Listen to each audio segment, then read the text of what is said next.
¿Somos racistas los judíos? ¿Es el judaísmo una religión supremacista? ¿Nos creemos superiores al resto de los pueblos? ¿Qué significa pueblo elegido? ¿Queremos los judíos dominar el mundo? La respuesta a todas estas preguntas es no. Los judíos ni somos ni nos creemos superiores a los demás. Ya está. Asunto resuelto. Pero entonces, ¿de dónde viene esta idea, errónea por supuesto, de que los judíos odiamos o queremos someter a los demás pueblos? En un vídeo de este canal, en donde explico por qué el judaísmo no es una religión, pueden ir a verlo aquí arriba, una persona con una clara actitud hostil hacia el judaísmo y hacia los judíos, me dejó el siguiente comentario. Ser judío significa ser el pueblo elegido por Dios, y por ende, creerse mejor que otros pueblos y con derecho a dominarlos. No hay nada más peligroso que creerse mejor o superior a otro ser humano, que tiene características diferentes a uno. Con eso, percibes como inferiores a los demás y pierdes la capacidad de sentir empatía por él y justificar los actos que se cometen en su contra y en tu propio beneficio. Yo nunca borro comentarios. Creo en la libertad de expresión y por más hostiles u ofensivos que sean, siempre los dejo ahí e incluso a veces los respondo. En este caso, no solo no lo borré, sino que le respondí esto. Falso. La mayoría de los judíos no se creen superiores a nadie por ser judíos. Ser judío es pertenecer a un pueblo con características propias, del mismo modo que cada pueblo, etnia o nación tiene las suyas.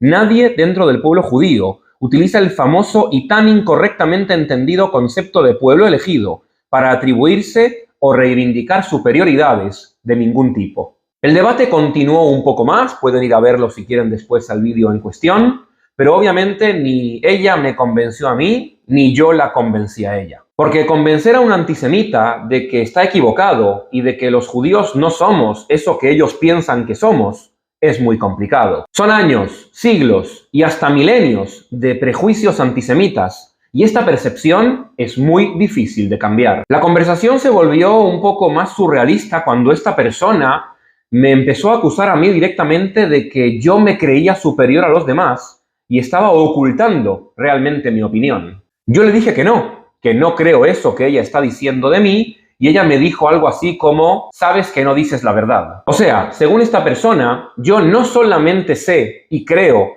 que los judíos somos superiores, sino que deliberadamente oculto mi opinión a las personas. Lo hago a propósito. Por supuesto que hay muchos tópicos antisemitas dentro de este pensamiento o dentro de este comentario, pero en este vídeo quiero hablar específicamente de uno de ellos, que además sirve como disparador del tema. El concepto de pueblo elegido.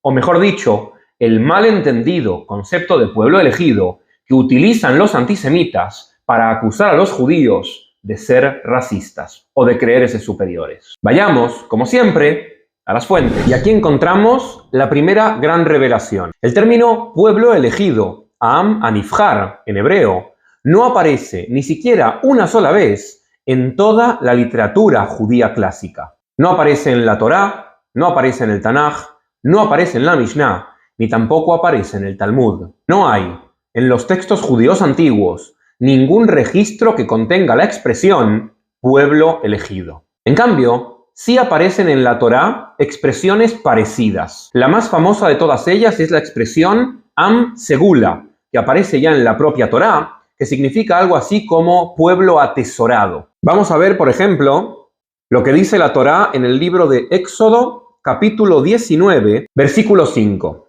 Y dice así, Ve'ata im shamua tishmeu bekoli, ushmartem et briti, ve'aitem li sgula mikol ha'amim, ki li kol haaretz, ve'atem tiuli mamlechet kohanim, ve'goy kadosh. Esto, en español, significa algo así como, escuchad ahora mi voz y guardad mi pacto. Seréis para mí una propiedad preciada entre todos los pueblos, porque mía es toda la tierra.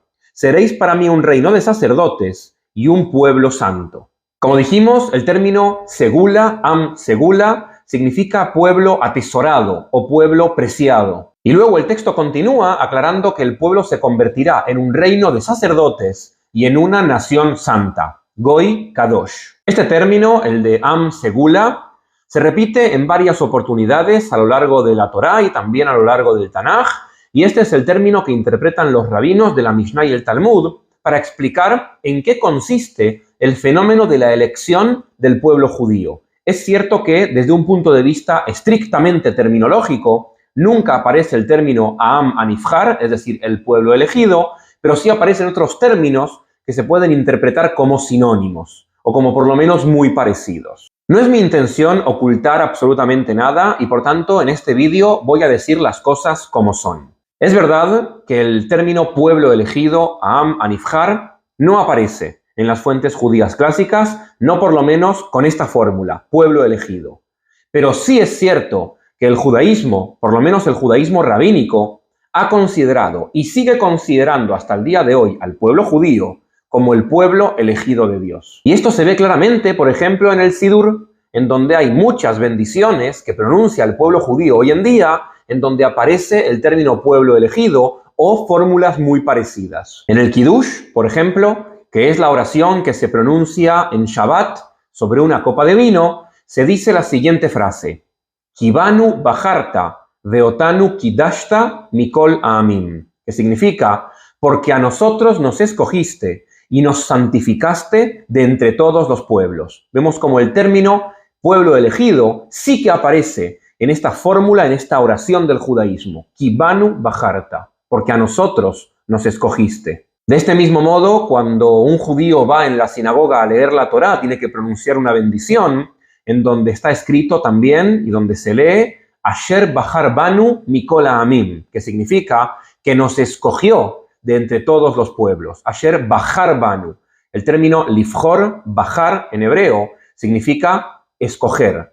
Hace referencia a la clara elección que tuvo el pueblo judío en la antigüedad y que según el judaísmo sigue teniendo vigencia en nuestros días. Es decir, la elección existe. Pero aquí quiero hacer la aclaración más importante de este vídeo. El concepto de elección, la elección de Israel por sobre las demás naciones, es un concepto meramente teológico, que en ningún caso tiene implicaciones de superioridad sobre absolutamente nadie. No implica superioridad racial, ni otorga a los judíos privilegios de absolutamente ningún tipo. Y esto es algo que tiene que quedar claro. El pueblo judío no es superior a ningún pueblo debido a esta elección. Tampoco es inferior.